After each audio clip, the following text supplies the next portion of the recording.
नमस्कार साथियों, स्वागत और अभिनंदन आप सभी का आपके अपने YouTube चैनल कुमावत जीएस पर। और आज अपन बात करने वाले हैं साथियों करंट अफेयर्स की 8वीं क्लास है।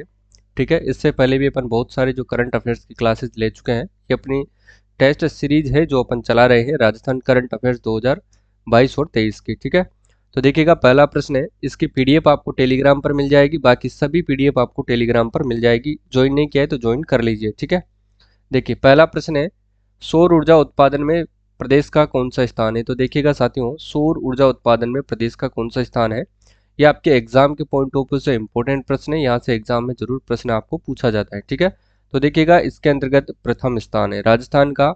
सौर ऊर्जा उत्पादन में कौन सा स्थान है मित्रों, तो याद रखना प्रथम स्थान है। ठीक है, अब दूसरे स्थान की बात करें तो दूसरा जो स्थान है वो राजस्थान का किस क्षेत्र के अंतर्गत है। तो देखिएगा यह है कि घरों की छत पर क्या है, घरों की छत पर साथियों सोलर रूफटॉप लगाने के अंतर्गत ये दूसरे स्थान पर है। ठीक है, सोलर रूफटॉप रूफटॉप लगाने के अंदर जो है ये द्वितीय स्थान है। ठीक है, प्लांट लगाने में घरों की छत पर सोलर रूफटॉप प्लांट लगाने में दूसरा स्थान है। प्रथम स्थान है आपका सौर ऊर्जा उत्पादन में। पांचवें स्थान की बात करें तो याद रखना साथियों, पांचवा जो स्थान है यह है, एक तो पवन ऊर्जा उत्पादन में राजस्थान का कौन सा स्थान है, पांचवा स्थान है पवन ऊर्जा उत्पादन में। देखिएगा पवन ऊर्जा उत्पादन में कौन सा स्थान है, पांचवा स्थान है। और इसी के साथ एक याद रखना, यूरेनियम उत्पादन में भी साथियों राज्य का कौन सा स्थान है, पांचवा स्थान है यूरेनियम उत्पादन में। ठीक है, इंपॉर्टेंट है, याद रखिएगा। इसी प्रकार से अपन व्याख्या करते हुए चलेंगे हर एक फैक्ट की। छठे स्थान की बात करें तो मित्रों याद रखना, इलेक्ट्रिक वाहनों पर जो रिपोर्ट होती है उसके मामले में ये छठा स्थान है। ठीक है, देखिएगा इलेक्ट्रिक वाहनों पर रिपोर्ट के मामले में याद रखना है। ठीक है, छठा स्थान है। अब बात करते हैं अपन प्रथम स्थान और भी कौन कौन से जो है उसके अंदर ही है। देखिए स्मार्ट सिटी मिशन में भी देश में प्रथम स्थान है। स्मार्ट सिटी मिशन में देश का कौन सा स्थान है, तो याद रखना प्रथम स्थान है। इसके बाद अगर अपन बात करें साथियों तो ध्यान रखना राजस्थान जो है हैप्पीनेस जो इंडेक्स होती है साथियों, हैप्पीनेस इंडेक्स में जो है प्रदेश का कौन सा स्थान है, तो 27वां स्थान है, यानी कि 27वीं रैंक इन्होंने हासिल करी है। ठीक है, हैप्पीनेस इंडेक्स 2022 में। याद रखिएगा, इंपॉर्टेंट फैक्ट है आपके एग्जाम के पॉइंट ऑफ व्यू से। ठीक है, अब इन्होंने क्या किया साथियों, एक चीज आपको नोट लगा करके जरूर लिखनी है। वो नोट क्या है, देखिएगा इन्होंने जो है राज्य में ई गवर्नेंस को बढ़ावा देने के लिए, ई गवर्नेंस को बढ़ावा देने के लिए क्या काम किया है। देखिएगा ई गवर्नेंस को बढ़ावा देने के लिए इन्होंने एल रूट बढ़ावा देने के लिए राज्य के अंदर साथियों एल रूट जो है वो स्थापित किया जाएगा। ठीक है, एल रूट क्या किया जाएगा, यहाँ पर स्थापित किया जाएगा, ये भी आपको याद रखना है। ठीक है, इंपॉर्टेंट फैक्ट है, याद रखिएगा। हैप्पीनेस इंडेक्स में कौन सा स्थान है, 2022 में 27वीं रैंक है। और दूसरा स्थान है साथियों घरों की छत पर सोलर रूफटॉप लगाने में दूसरा स्थान है। स्मार्ट सिटी मिशन में प्रथम स्थान है, जबकि पांचवा स्थान है पवन ऊर्जा उत्पादन में, पांचवा स्थान है। और यूरेनियम उत्पादन में साथियों इसका पांचवा स्थान है। ठीक है, छठा स्थान है इलेक्ट्रिक वाहनों पर रिपोर्ट करने के मामले में, ये छठा स्थान है। देखिए अब बात करते हैं अपन अगले प्रश्न की। देखिएगा नई दिल्ली स्कोच ग्रुप द्वारा जारी Skoch state of governance ranking 2021 में राज्य का कौन सा स्थान रहा है। तो देखिएगा मित्रों राज्य का 15वां स्थान रहा है। ठीक है, 15वां स्थान रहा है। अब इसमें अपन बात करें साथियों तो देखिएगा प्रथम स्थान किसका है। देखिए प्रथम स्थान पर कौन सा देश रहा है, तो वो राज्य रहा है, तो वो रहा है साथियों आंध्र प्रदेश, आंध्र प्रदेश। ठीक है, इंपॉर्टेंट फैक्ट है, याद रखना। ये किसके द्वारा जारी होता है, तो ध्यान रखना जारी करता है इसको स्कोच ग्रुप, स्कोच ग्रुप। ठीक है, नई दिल्ली के द्वारा ये जारी होता है। ये भी आपके लिए एक इंपॉर्टेंट फैक्ट है, इसको आपको अच्छे से याद रखना है। अब अगला देखिए, अगला प्रश्न है आपके सामने, इंपॉर्टेंट है कि मुख्यमंत्री कृषक साथी योजना के संबंध में सत्य कथन कौन सा है। तो इसकी शुरुआत साथियों 24 फरवरी 2021 से की गई थी, बिल्कुल सत्य कथन है। और यह योजना किसान कल्याण कोष के माध्यम से 3 साल के लिए अनुदान आधारित योजना है, यह भी सही है। और इसके तहत साथ ही 5 लाख किसानों को उन्नत बीज जो है वो बांटे जाएंगे। ठीक है, तो सभी कथन इसके अंतर्गत सत्य हैं, बिल्कुल इंपॉर्टेंट योजना है, आपको ये अच्छे से याद रखना है। इसके बाद देखिएगी, किस जिला प्रशासन द्वारा प्रकाश एक अभियान की शुरुआत की गई है। तो किस जिला प्रशासन के द्वारा की गई है, किसकी, प्रकाश एक अभियान। ठीक है, देखिए अगला देखिए अब, तो ये की गई है साथियों नागौर जिले के द्वारा इसकी शुरुआत की गई है। देखिए नागौर जिले के द्वारा जो है इसकी शुरुआत की गई है। और याद रखना साथियों, इसके तहत जो है जब ये चालू हुआ था तो इसके तहत 125 जो है बच्चों को शिक्षा से जोड़ा गया था। ठीक है, शिक्षा से क्या किया था, जोड़ा गया था, ये भी आपको अच्छे से याद रखना है। ठीक है, पाली जिले के अंतर्गत याद रखना साथियों खेलो अभियान की यहाँ पर शुरुआत की गई है। खेलो अभियान, ये भी एक इम्पोर्टेंट अभियान है, इसको आपको अच्छे से याद रखना है। डूंगरपुर की बात करें तो साथियों याद रखना यहाँ पर मिशन पालनहार अभियान चलाया जा रहा है। मिशन पालनहार,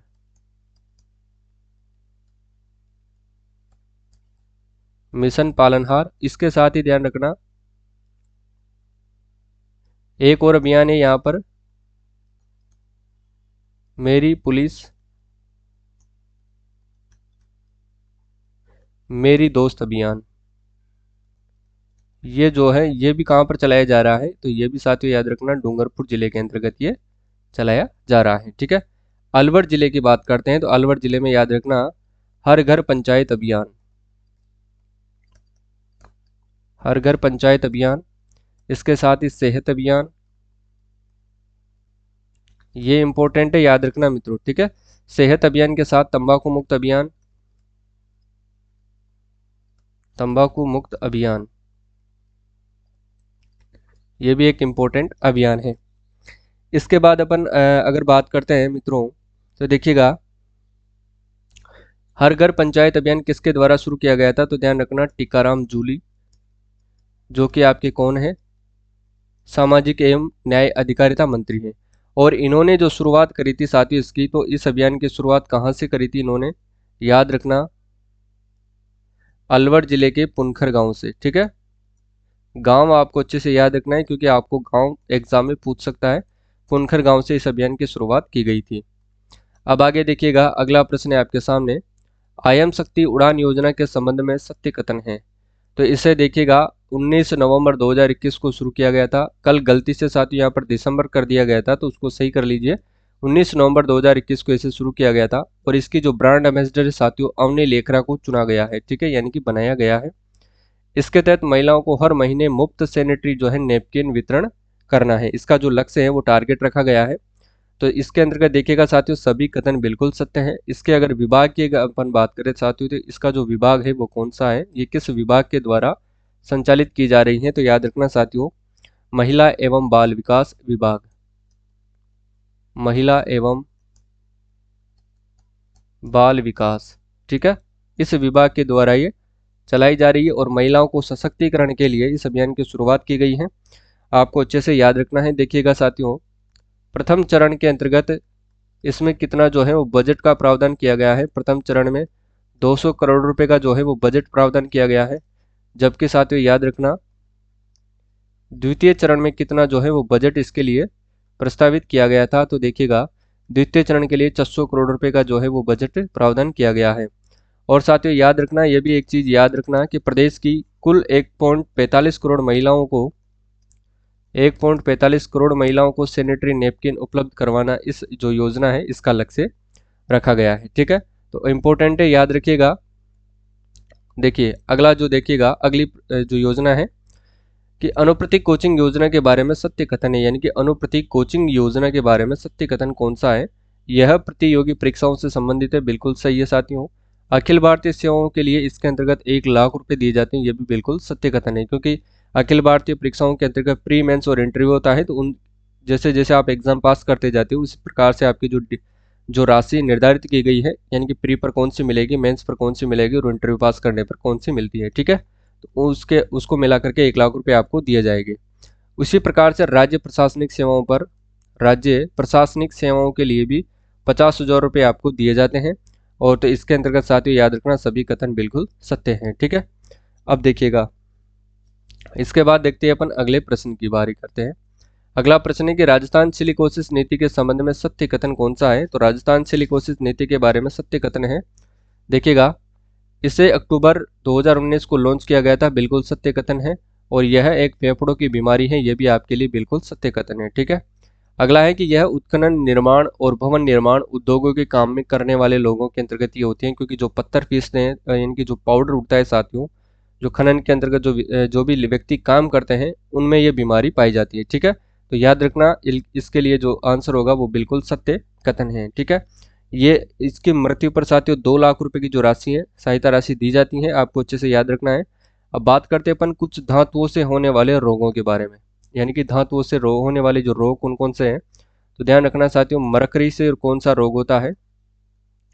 मरकरी से जो रोग होता है साथियों होता है मिनी माता रोग, ये आपको याद रखना है। ठीक है, मिनी माता। और इसके बाद अगर अपन बात करें साथियों ओर्सेनिक से कौन सा रोग होता है। ओर्सेनिक, ओर्सेनिक से जो रोग होता है वो याद रखना वो कौन सा होता है। तो वो होता है ब्लैक फुट रोग होता है। ठीक है, ब्लैक फुट रोग होता है किससे, ओर्सेनिक से। इसके बाद बात करें तो नाइट्रेट्स, नाइट्रेट्स की बात करें तो याद रखना नाइट्रेट्स से जो रोग होता है वो कौन सा होता है। तो ये रोग होता है साथियों blue baby syndrome, blue baby syndrome. इससे कौन सा रोग होता है, ब्लू बेबी सिंड्रोम। तो ये नाइट्रेट्स की कमी से होता है, आपको अच्छे से याद रखना है।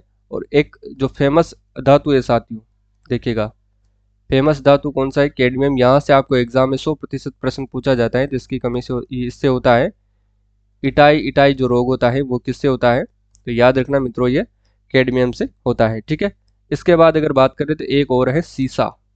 अब देखिएगा सीसा से जो सीसा धातु से जो रोग होता है वो कौन सा होता है। तो होता है साथियों एनीमिया रोग। ठीक है, इंपॉर्टेंट है, याद रखिएगा ये वो धातु है जिनसे ये रोग होते हैं। ठीक है, अब देखिए सिलिकोसिस से कौन सा होता है। तो ये फेफड़ों की बीमारी है, आपको अच्छे से याद रखना है। नेक्स्ट देखिएगा आप, अगला प्रश्न है आपके सामने, प्रदेश के किस जिले में दानपुर थर्मल पावर प्रोजेक्ट स्थापित किया जाएगा। तो प्रदेश का कौन सा जिला है साथियों जहां पर दानपुर थर्मल पावर प्रोजेक्ट जो है स्थापित किया जाएगा। तो देखिएगा ये बांसवाड़ा जिले के अंतर्गत स्थापित किया जाएगा। चलिए अपन बात करते हैं बांसवाड़ा से संबंधित जो भी तथ्य हैं उनके बारे में बात कर लेते हैं थोड़ा। देखिएगा साथियों बांसवाड़ा के अंतर्गत एक तो है माही बांध बनाया गया है। ठीक है, माही बांध कहाँ पर है, तो ये बांसवाड़ा में है। और बांसवाड़ा में कहाँ पर है, तो याद रखना बोरखेड़ा के अंदर ये स्थित है। ठीक है, बोरखेड़ा के अंतर्गत ये बांध बनाया गया है। बोरखेड़ा, बांसवाड़ा बोरखेड़ा में ये बांध बनाया गया है। और इसको अपन क्या कहते हैं साथियों, बांसवाड़ा की जीवन रेखा कहा जाता है। इसी बांध को क्या कहते हैं, बांसवाड़ा की क्या कहते हैं, जीवन रेखा कहते हैं। ठीक है, ये आपको अच्छे से याद रखना है, इंपॉर्टेंट फैक्ट है। और ये सबसे लंबा बांध है साथियों, ये भी आपको याद रखना है। इसके बाद अगर अपन बात करें तो साथियों बांसवाड़ा जो है सर्वाधिक बांस का उत्पादन कहाँ पर होता है। तो ये भी बांसवाड़ा में होता है। देखिएगा सर्वाधिक बांस उत्पादन,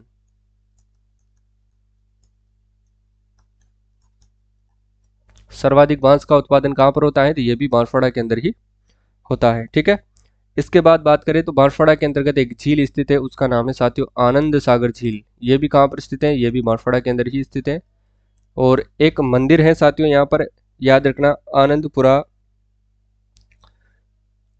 देखिएगा त्रिपुरा सुंदरी माता का मंदिर भी कहाँ पर है, तो वो भी बांसवाड़ा के अंदर स्थित है, आपको अच्छे से याद रखना है। बांसवाड़ा से साथियों कर्क रेखा भी गुजरती है।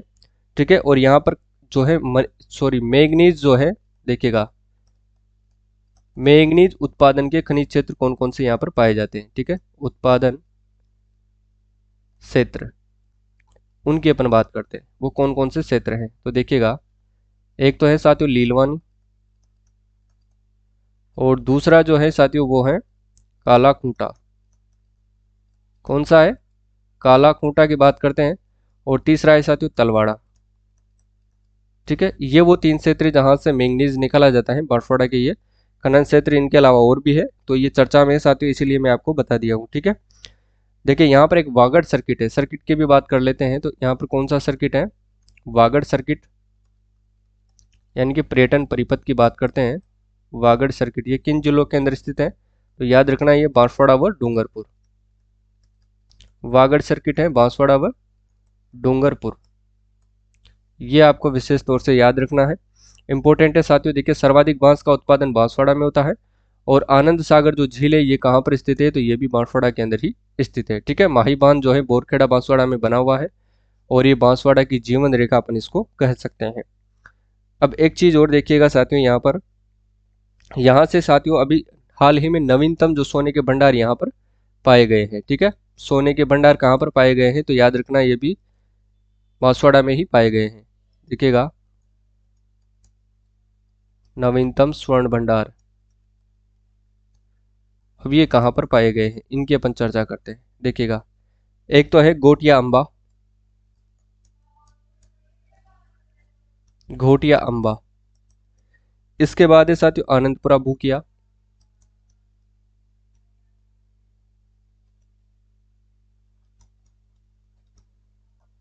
आनंदपुरा भूकिया। ठीक है, और इसके बाद आता है कौन सा है? जगपुरा भूकिया। ये वो 3 क्षेत्र है साथियों जहां पर नवीनतम सोने के भंडार खोजे गए हैं, और ये कहां पर खोजे गए हैं? तो याद रखना साथियों ये भी बांसवाड़ा जिले के अंदर ही खोजे गए हैं। ठीक है, याद रखना है, इंपॉर्टेंट है। देखिएगा अगले प्रश्न की ओर चलते हैं अब। नेक्स्ट देखिए, त्रिपुरा सुंदरी माता का मंदिर किस जिले में स्थित है? तो याद रखना मित्रों ये बांसवाड़ा जिले के अंदर ही स्थित है। ठीक है, कौन सा? त्रिपुरा सुंदरी माता का मंदिर, ये बांसवाड़ा जिले के अंदर स्थित है। इसकी भी अगर अपन बात करें तो देखिएगा यहाँ पर क्या क्या चीजें आपको देखने को मिलती हैं। तो देखिए देखते हैं अब, बांसवाड़ा के अंतर्गत ध्यान रखना साथियों, एक तो यहाँ से कर्क रेखा गुजरती है। कौन सी रेखा गुजरती है? यहाँ से कर्क रेखा यहाँ से गुजरती है,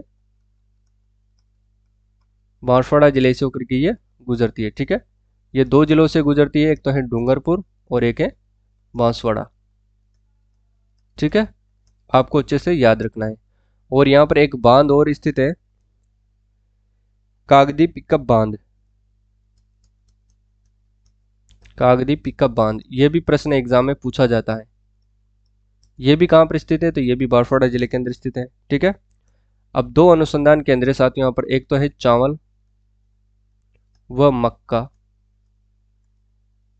अनुसंधान केंद्र,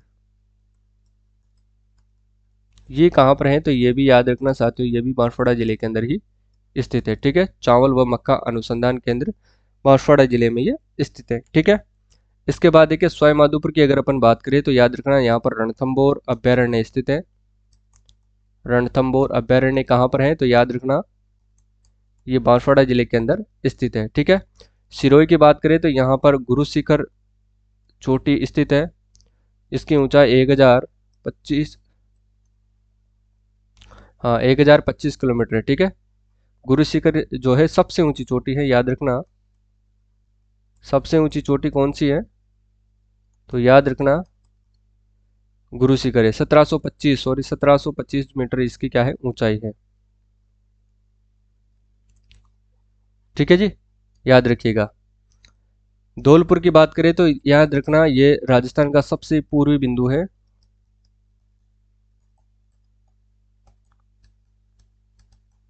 सबसे क्या है ये? पूर्वी बिंदु है।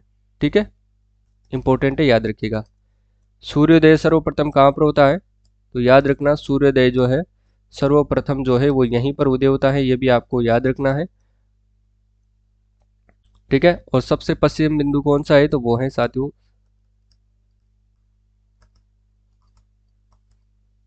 कटरा गांव जैसलमेर,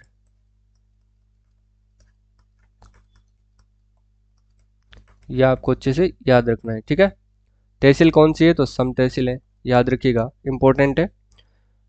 देखिए अगला प्रश्न है, इंपॉर्टेंट है, याद रखना, प्रदेश के किन जिलों में ट्रैफिक समस्या के समाधान के लिए यूरोपीय देशों की तर्ज पर सिग्नल फ्री ट्रैफिक लगाया जा रहा है?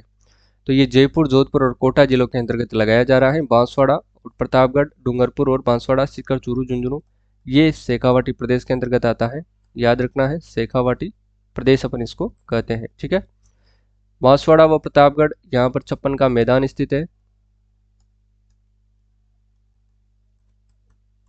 ठीक है, यानी कि 56 ग्राम नदी नालों के समूह को 56 का मैदान कहा जाता है। डूंगरपुर और बांसवाड़ा की बात करते हैं तो याद रखना मित्रों, यहाँ से कर्क रेखा गुजरती है और ये वागड़ सर्किट के अंदर भी आता है। ठीक है, वागड़ सर्किट इंपॉर्टेंट है, याद रखिएगा। ठीक है, बेणेश्वर धाम का जो मेला है वो कहाँ पर लगता है, तो याद रखना वो डूंगरपुर के अंदर ही लगता है। ठीक है, गलियाकोट डूंगरपुर भी यहीं पर स्थित है, गलियाकोट नामक स्थान भी यहीं पर है। तो आज की क्लास को सिर्फ यहीं पर समाप्त करते हैं, और क्लास कैसी लगती है कमेंट करके जरूर बताइएगा। कोई प्रश्न अगर गलती से बता भी दूँ तो उसका सही आंसर आपको नीचे कमेंट बॉक्स में जरूर करना है। ठीक है, तो आज के लिए बस इतना ही, मिलते हैं अगली क्लास में, तब तक के लिए जय हिंद जय भारत।